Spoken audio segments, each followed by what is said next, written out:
Assalamualaikum students, welcome to Funds Academy with lecture number 15, first year physics preliminary test. Our topic chapter number 8 chapter number 8 है wave motion and sound. ऐं topic है standing or stationary waves. साकिन लहरों या बीठल लहरों जो तस्वर आई standing or stationary waves. बाबा ॾिसो now these waves can be observed in strings, straight strings, straight at both ends. मिसाल हिकिड़ो असांजो स्ट्रिंग आहे, छेकियल स्ट्रिंग आहे, okay? One end is connected with rigid support. हिकु सख्त क़िस्म जी सपोर्ट में हिकु एंड हिन जी क़ाबू आहे ऐं ॿी एंड खे असां वाइब्रेट था कयूं विथ सम वाइब्रेटर. मिसाल ये हिकिड़ी स्ट्रिप आहे, इन स्ट्रिप में ही धागो बदल आहे या स्ट्रिप असांजी फर्ज़ कयो वाइब्रेट थी करे, इनखे असां ऑक्सीलेट था करायूं. इन स्ट्रिप खे हिन पटीअ खे वाइब्रेशन था करायूं जंहिंमें ही धागो अटेथियल आहे ऐं छिकियल आहे. बाबा जीअं ही स्ट्रिप वाइब्रेट कंदी त इन में वेव, इहा वेव ईंदी. इहा वेव जेसि ताईं वञे थी, इहा वेव वञे थी हिन तरफ़, फ़र्ज़ु कयो हाणे इहा ट्रेवलिंग वेव आहे जेका वञे थी पई, इहा ट्रेवलिंग वेव आहे, पर इहा वेव वञे थी. इहा वेव हाणे हितां छा थींदी, इहा वेव हितां रिफ्लेक्ट थींदी, वापसि थींदी. माना हिकिड़ी हीअ ट्रेवलिंग वेव आहे, वञे थी अॻिते, जेसि ताईं अॻिते वई आहे तेसि ताईं ट्रेवलिंग वेव आहे, पर हाणे वेव वरी मोटंदी, वापसि थींदी. हाणे वापसी वारी वेव जेका आहे इहा वरी इहा वापसी वारी वेव आहे.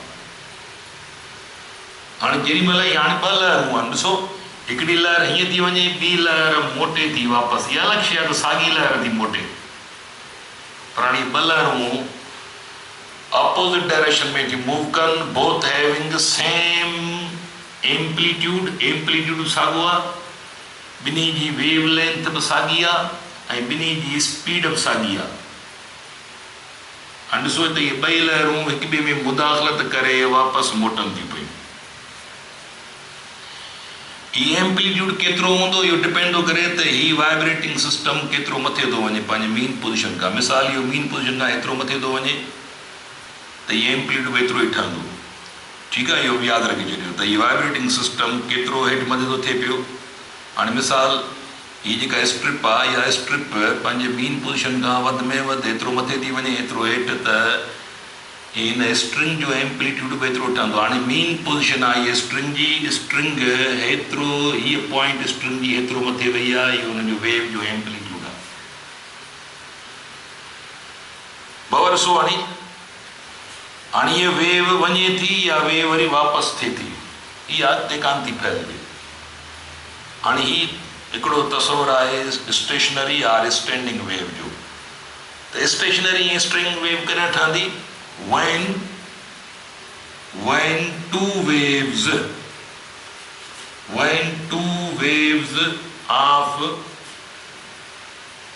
equal amplitude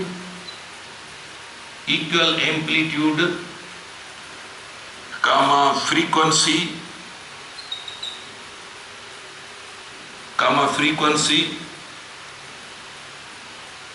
speed are moving in opposite direction,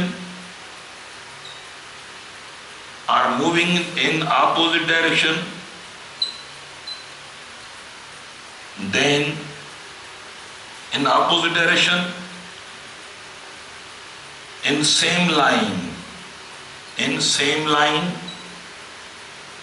then they constitute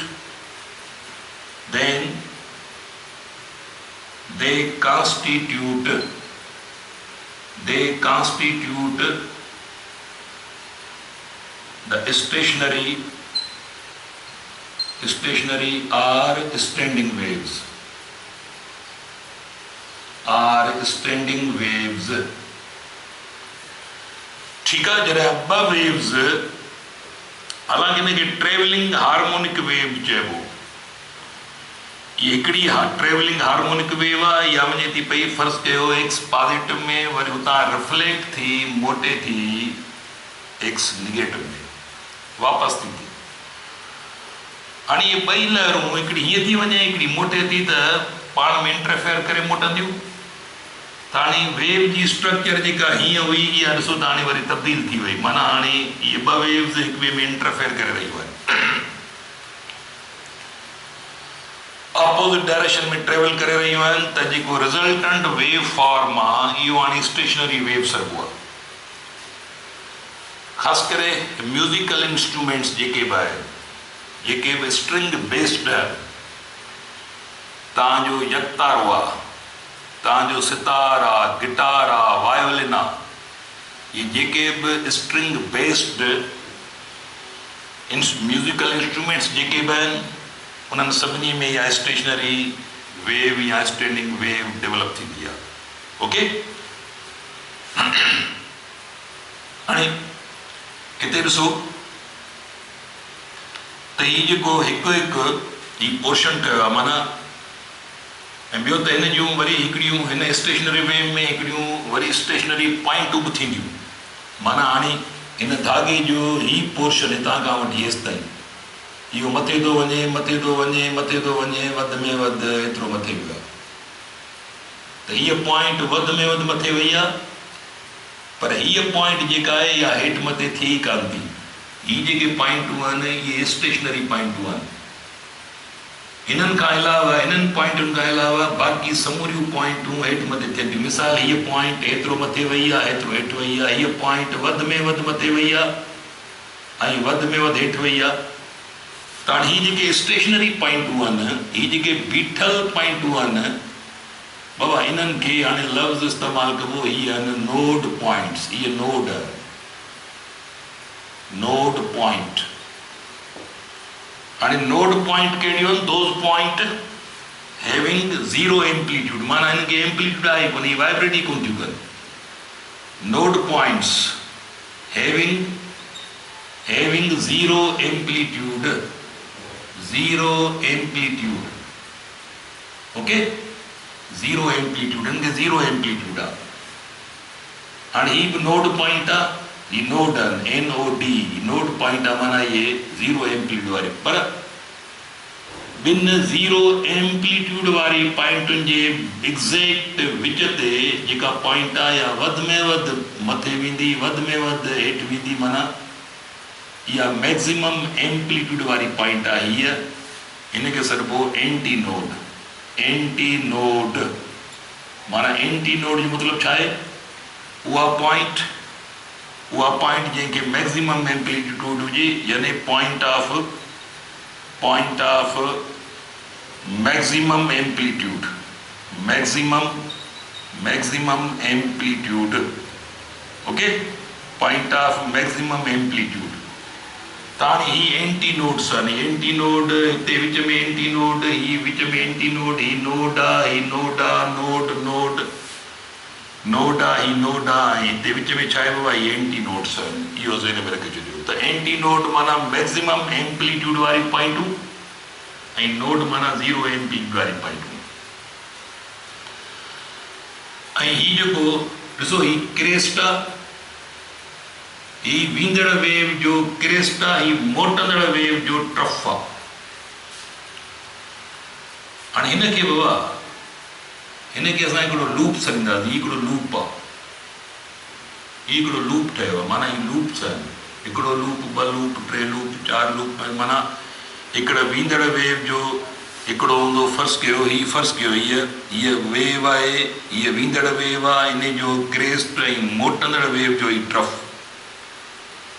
इहे ॿई गॾिजी हिकिड़ो लूप थो ठहे पियो। ऐं ॿी ॻाल्हि त हिन में थोरी मेयरमेंट, मिसाल मेयरमेंट कहिड़े क़िस्म जी? हाणे फॉर एग्ज़ाम्पल, जेको नोड आहे ऐं हुनजे नेबरिंग नोड, नोड खां नोड ताईं जेको डिस्टेंस थींदो आहे, ॾिसो त हीअ अधु वेव आहे, हीअ ट्रफ बि अधु वेव ते मुश्तमिल हूंदो आहे, माना नोड खां नोड ताईं जेको डिस्टेंस हूंदो उहो हाफ वेव जे बराबरि हूंदो, अधु wave, half wave length. Okay, अहिड़े नमूने सां हिकु एंटी नोड ऐं नेबरिंग एंटी नोड जे दरमियान बि साॻियो ई डिस्टेंस आहे, हाफ वेव। वरी ॿिए पासे हिकु नोड ऐं एंटी नोड जे दरमियान जेको डिस्टेंस हूंदो उहो हूंदो वरी वेव जो 4th पार्ट, वेव लेंथ जी चौथाई, λ/4 डिस्टेंस हूंदो आहे, that is distance between node and anti node.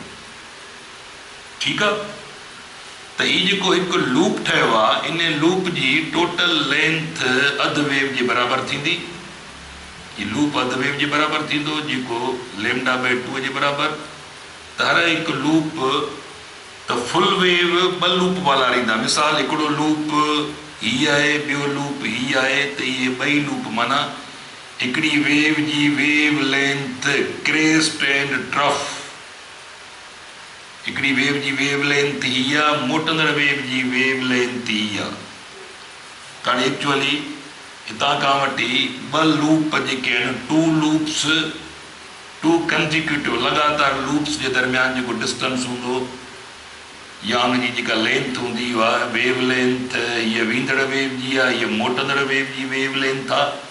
Lahiri track उहा साॻी थींदी आहे ॿिन्ही जी, जंहिंमें 2 लूप अची वेंदा, त 2 लूप में फुल वेव जी लेंथ थी अचे पई। ओके, त हाणे इहे शयूं तव्हांजे ज़हन में हुजनि। इहा तव्हांजी कहिड़ी वेव आहे? उहा हीअ तव्हांजी स्टेशनरी आर स्टैंडिंग वेव आहे। हिन जो पोइ मैथमेटिकल एनालिसिस थींदी, असां मुख़्तलिफ़ कंडीशन्स हिन ते डिस्कस कंदासीं। त हिन सां असांजो तालुक़ु थोरो मिड़ी गहरो थींदो, छाकाणि जो ही लहरूं आहिनि अॻिते हली असांखे साउंड खे सम्झण में, साउंड वेव्स, म्यूज़िक सम्झण में कमु ईंदियूं ही लहरूं।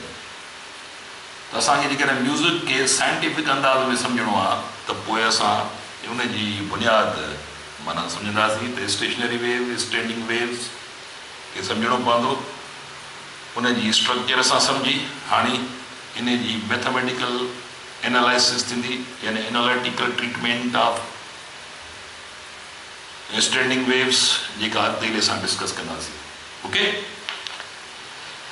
त तेसि ताईं पंहिंजो ख़्यालु कजो। अल्लाह हाफ़िज़।